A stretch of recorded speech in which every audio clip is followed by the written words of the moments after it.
What up, y'all? It's Crew, also known as a Rainy Storm, checking in for the Chiron series. I am your Cosmic Rootwork astrologist specializing in Mars activations as well as North Node and South Node consultations. So if you would like to book a personal reading with me, you can hit me up at arainystorm.wix.com/info, and you can find me on all social media at a Rainy Storm. I'm tall teeing it today, y'all. I am tall teeing it today. Yeah, so we are going to be hopping into Chiron and Sagittarius.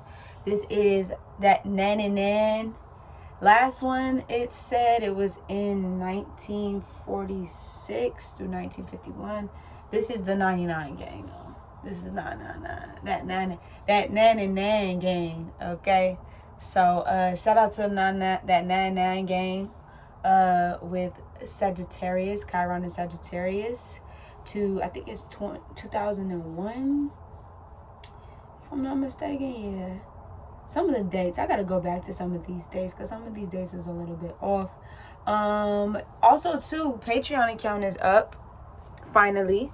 I realized that I never pushed the launch page or launch my page, so that's why we were sitting waiting for all these months. So if you would like to go to Patreon and get some exclusive content, so what we don't post during the week, we'll do post Friday, Saturday, and Sunday, and then we'll do post also on Monday as well. So it'll be some extra content that we don't post or we don't have necessarily on the web or on the YouTube and stuff like that. So you could go out there, go hang out and kick it with me. We will be doing, readings, animal totems, talking about all things astrology, but also just spirituality as well.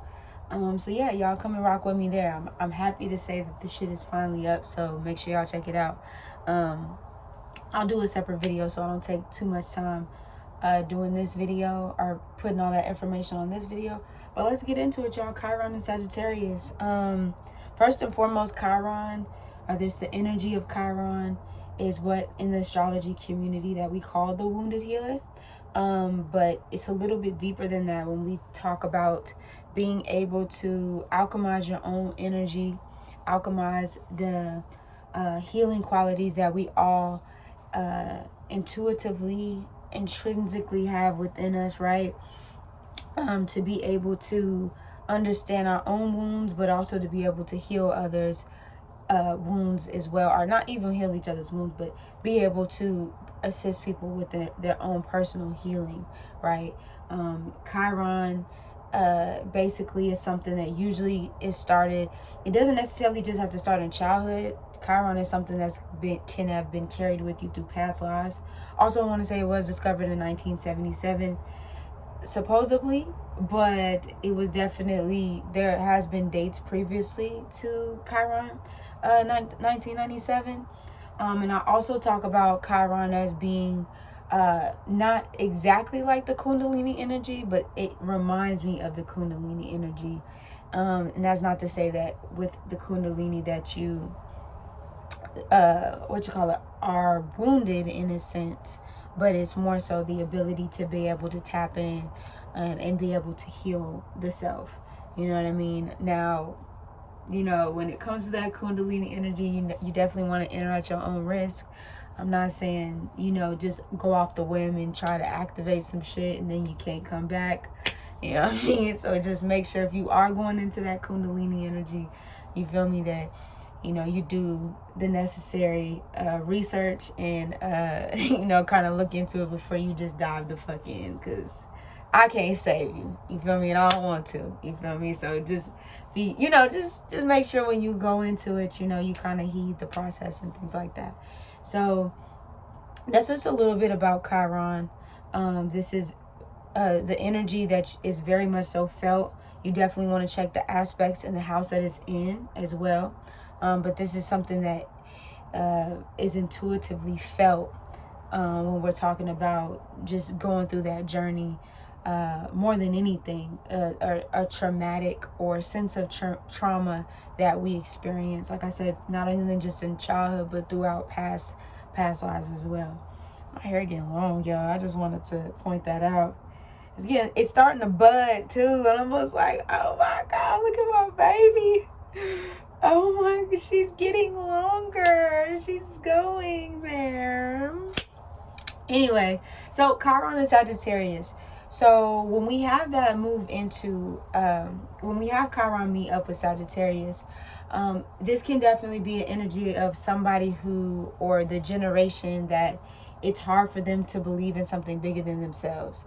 And when I say this, I mean like when it comes to faith, religion, and I don't even want to put religion into this because that's a whole different topic. But when it comes to just that natural trust that Sagittarius has to go on that journey, to go on that venture, this is the generation that might feel a little jaded when it comes to that. It's like, I mean, is it really a higher power? Is it really, and when I say higher power, we all have a higher power within ourselves. We all have godlike energy within ourselves. So this is not to say that you have to look outside of somebody to find that thing, but this generation is really good for, like, I don't know if I really necessarily believe in, this idea of that upper echelon energy, right? When I talk about Aquarius, that upper echelon are going into, delving into the veil, right? Deeper than the veil, because Sagittarius lives in the spiritual realm, right? So when it comes to like that guru energy and things like that, they can oftentimes it's hard for them to trust, I would say, their own knowing or trust their own understanding. A lot of times I feel like with Chiron and Sagittarius, they'll lean on, if they aren't necessarily trusting in a higher power, they're more likely to lean on to somebody else for information instead of trusting, or like I said, doing the research, right? Because when we look at this opposition between Gemini and Sagittarius, Gemini, kind of takes from its own environment, its own understanding, things like that.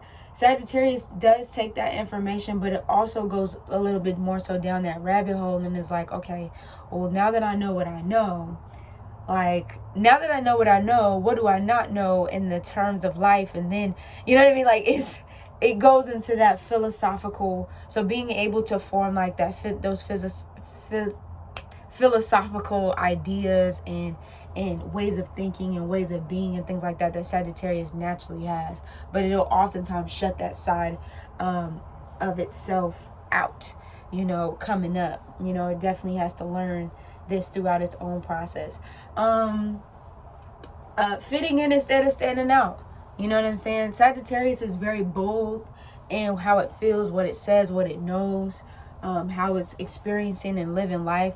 So instead of going against the grain, which I don't feel like Sagittarius like purposely goes against the grain, it's just something that Sagittarius just does. It's not really like let me try my hardest. Nah, that's just what Sagittarius is. Sagittarius is not afraid to speak the truth. They own truth, which we all have our own personal truth. They don't have there is no filter or filtering out what they believe in the truth. They just say what it is that they got to say, and they're more than willing to take whatever comes, in the process. So with a Chiron here, you feel the need to edit or feel like you can't say what it is that you really want to say, and oftentimes you'll get frustrated with yourself because you decided to actually withhold what you actually believe versus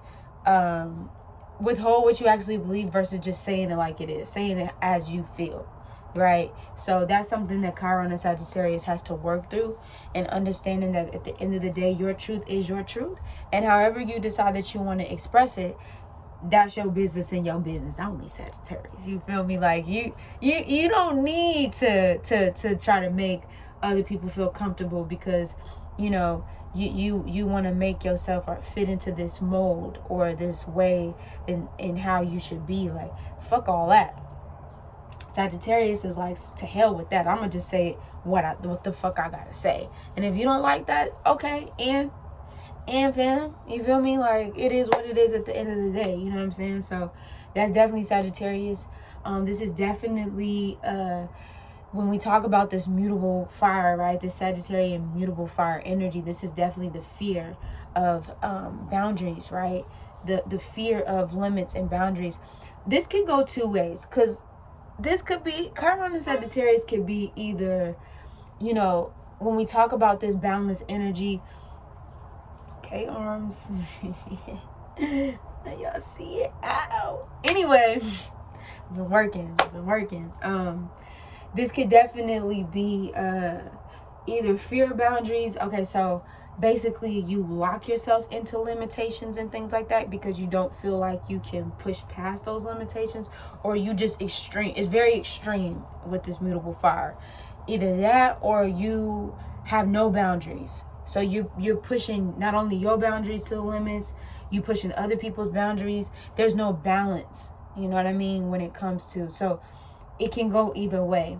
I feel like oftentimes, because Sagittarius doesn't know, a lot of times is more so boundless in that energy, that Jupiterian energy. I feel like this can definitely call for somebody who feels like they do have limits. And when I say that, they lock themselves in this maybe societal beliefs, or beliefs like family beliefs of how they family and societal, and how they and people around them feel like they should be and experience life and things like that. So I feel like sometimes this generation can become locked in or too fixated, you know, in their own personal limits of what they feel, right? Settling for the mundane life, settling for this life of mediocrity. You feel me? Sagittarius is mutable fire, yo. Like, this is adventure. This is living the dream, you know, going on that journey, that wild journey, not having all the details, not having all the fucking, you know, plans and shit, but you just go anyway, because you know at the end of the day, like, it's not about the destination, it's about the journey. So settling for the mundane, settling, and I'm not to say that if that's what you want to do, Chiron and Sagittarius, do it, but just know that ain't your life. You feel me? Like, that's really not the life that you truly are going to feel fulfilled on. It might work for the time being, I guess, if that's the life that you choose to live. Hey, not here to tell you how to live your life. But what I am saying is, Chiron and Sagittarius, you do want to go on that journey. There's something in you, regardless of what house it is, that wants to go on that fucking journey. You know, whether you journeying, whether you taking that internally, you taking that long trip externally, you know what I mean? And you going and seeing what life has to offer, and fucking up and making mistakes, and you don't give a fuck, because at the end of the day, that's what life is about. And you just out there, just, you know what I'm saying? Like, that's the life. Honestly, I think of Chiron and Sagittarius as the drunken pirate on the fucking ship. That's like, oh. I think of this as Chiron and Aries too, but I really think about this as Sagittarius. It's just kind of like, you know, you live a life. You on the damn boat. You know what I'm saying? Sailing the seas. You feel me? Stopping in different ports and shit, meeting the girls, meeting the boys, meeting the people, speaking in different languages, people teaching you different languages, you communicating with people differently, you know what I mean, y'all exchanging, trading different goods, you know, this is the picture, the image that I'm getting, just like this, I don't know why I wanted to say barbaric, because I don't want to say barbaric, but it's just, there's just this freedom, right, to Chiron and Sagittarius. It's just like, I just want to go, you know, I just want to go on that journey. I just want to do it. You know what I mean? So being in that energy, right? Codependent to others for guidance. Once again, like you'll rather settle off of other people's know to be true, right? You'll rather people tell you how to live and how to be. And there's nothing wrong with seeking advice. I just want to say that, y'all. I'm not saying that you have to live life completely on the independent, this is my way or the highway type of life. I'm not saying that. What I'm saying is really is like, you don't really necessarily need outside, you know, influences to project onto you how you should be living your life. This is something that should come from within. This is your inner guide that's telling you how you should play it. There's nothing wrong with seeking advice in Chiron and Sagittarius, but it's really, like I said, living a life that you chose, right? Living a life that you feel is beneficial and it is going to be the most fulfilling for you versus somebody else telling you how you should be. You know what I'm saying? This could definitely be an energy where, you know, you get manipulated into, you can, not to say that you will, but you can get manipulated. I'm thinking of like a fucking cult. Like, that's the first thing that came to mind. Not gonna lie, like going into a cult and like allowing somebody to tell you, you know, drinking the fucking Kool-Aid and shit like that. You don't want to be that. You don't want to be that motherfucker. You don't want to be that, because at the end of the day, you have your own, you know, you have your own way. And that's no shade to the people that drink the Kool-Aid, you feel me? I'm just saying, like, you have to have something in yourself that allows you to like create that own inner guide with yourself, with your spirit guides, with your spiritual team, because that's what Sagittarius is about, you know, that inner guidance, right? No, not up for change or anything to expand your mind. So yeah, like I said, that goes back to kind of like that mundane, like you just don't really feel the need to have anything or anybody. You don't want to change, you don't want to expand. It's just the completely opposite of Jupiterian energy. It's very fixed in its ways, very fixed in its nature, and you kind of like, I don't really need, like, why do I really need change in my life for real? Like, I'm just like, I'm cool with it, but really, like, I'm cool with the way that things are. And if that's how you are as a person and that's how you want to live your life, but there's always going to be something inside you that's calling you to go on, like I said, go on that adventure, to explore, to see what's on the other side of that fence, or on the other side of that veil. And it's going to be up to you whether or not you want to answer that call. Hotline bling, bling, bling. All right. So this is my summary of Chiron and Sagittarius. We're going to be moving through Chiron and Sagittarius, through Chiron and Pisces. So y'all make sure y'all stay tuned. Like I said, it's a rainy storm, checking in, checking out. Not a motherfucking doubt. Deuces.